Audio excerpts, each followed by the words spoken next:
Bismillahirrahmanirrahim. Assalamualaikum warahmatullahi wabarakatuh. Di video ini kita akan lanjutkan lagi materi kita tentang teknologi kesenian. Baik, di video ini kita akan belajar tentang penghantar map ya. Jadi diharapkan mahasiswa setelah menonton video ini dapat memahami peralatan-peralatan apa saja yang akan kita gunakan untuk menggambar map di RPG Maker MZ ya. Langsung saja kita pindah ke RPG Maker. Baik, sebelum menggambar, kita perlu tahu dulu apa yang sebenarnya kita gambar ya. Nah, di RPG Maker kalau kalian perhatikan kursor kalian itu bentuknya adalah kotak. Ya, kotak di sini istilahnya adalah tile ya. Nah, untuk mengetahui berapa jumlah tiles di map kalian, kalian bisa lihat di bagian bawah sini.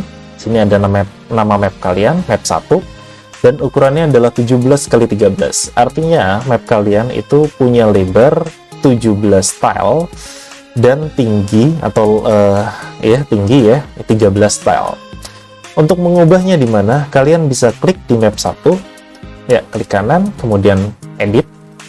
Nah, kalian bisa atur lebar dan tingginya di sini ya. Kalau mau dibesarkan, dikecilkan silahkan saja.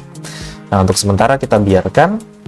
Kemudian di sebelah kanan ini istilahnya adalah tile set ya, artinya kumpulan dari tile-tile ya. Di sini secara default adalah overworld untuk menggambar dunia, tapi sebagai contoh misalkan kita akan pilih outside NV ya. Kalau kita pilih OK, maka tile setnya akan berubah ya. Ini adalah tile-tile yang bisa kalian gunakan untuk menggambar outside ya. Yang pertama ingin saya jelaskan adalah perbedaan A, B, C, dan seterusnya ya. A ini adalah tile set yang sifatnya otomatis. Ya, artinya misalkan kalian pilih gambar tongkat di sini, ya, maka gambarnya juga menjadi tongkat ya.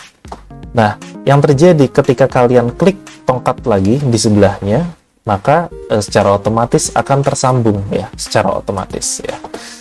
Nah, tapi tersambungnya ini hanya untuk satu tiles yang sama ya. Artinya kalau kalian pilih yang lainnya, kemudian kalian klik di sekitarnya, ini tidak secara otomatis akan tersambung ya. Dia hanya tersambung pada yang sejenis saja. Berbeda dengan tile pada B, misalkan kita pilih sumur ya. Kalau kita klik dan kita klik ke sebelahnya, sumurnya tidak menjadi satu ya, masing-masing. Ya. Nah, yang selanjutnya adalah jenis pensil ya. Kalian bisa pilih pensil untuk menggambar seperti pensil ya, seperti ini. Kalian bisa lukis menggunakan pensil. Untuk back kalian bisa klik undo di sini, atau kalian bisa gunakan Ctrl Z ya. Kotak ya, bisa terbayang lah ya bentuknya menjadi kotak. Klik dan drop ya.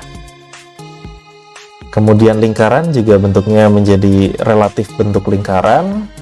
Kemudian yang terakhir ada fill. Ini kalau kita klik maka seluruhnya atau pada tiles yang sama itu akan terisi pada gambar yang sudah kita pilih.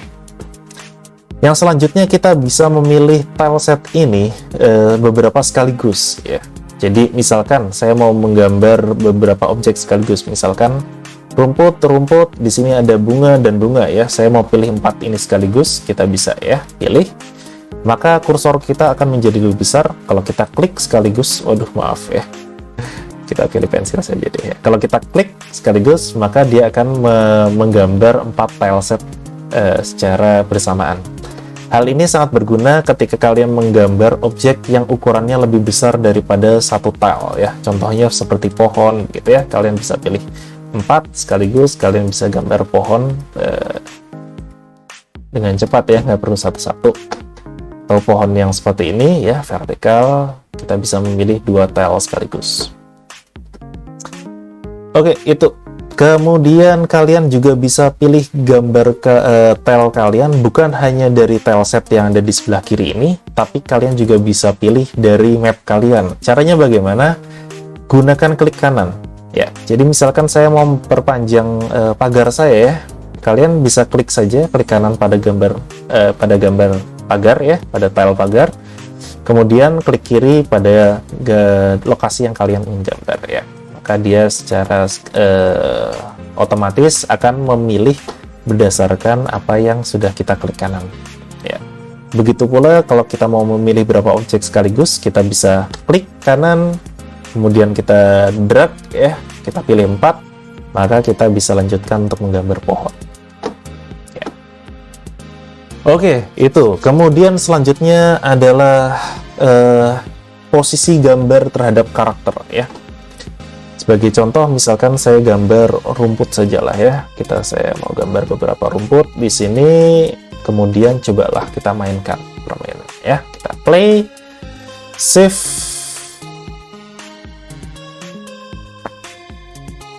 Ya, ini lagi loading ya. Oke, pilih new game. Karakter kalian sudah pindah ke map yang sudah kita gambar ya.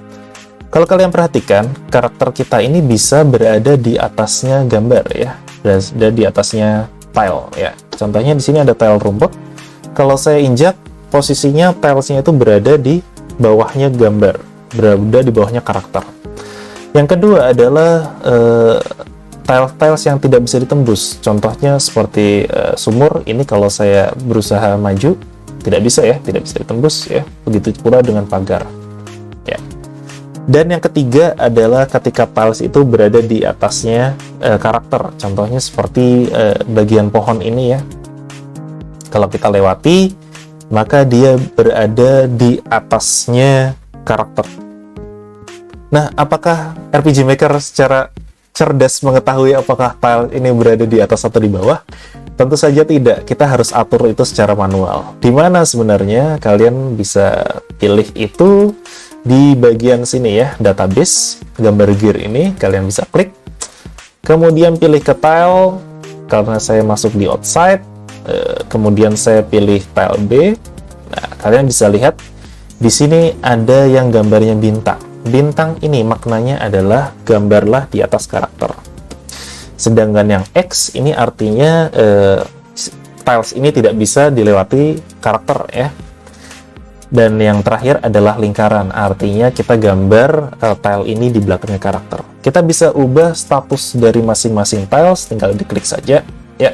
Sebagai contoh, misalkan rumput ini saya mau dirubah jadi silang ya, silakan saja. Kemudian misalkan saya play. Oke, kalau kita mainkan lagi gamenya ya. Oh, harus di close dulu ya, kita close. Kita coba mainkan ulang.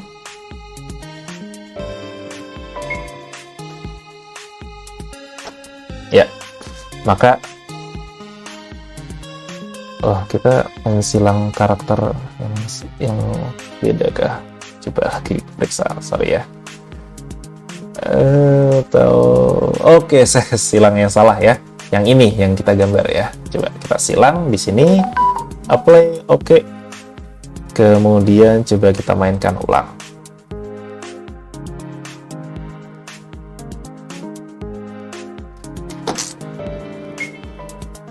Oke, seharusnya rumput sekarang sudah tidak bisa diinjak ya. Nah, ini saya berusaha mau menginjak rumput, dia sudah tidak bisa. Oke, mungkin itu saja untuk hal-hal yang perlu kalian pelajari untuk menggambar map.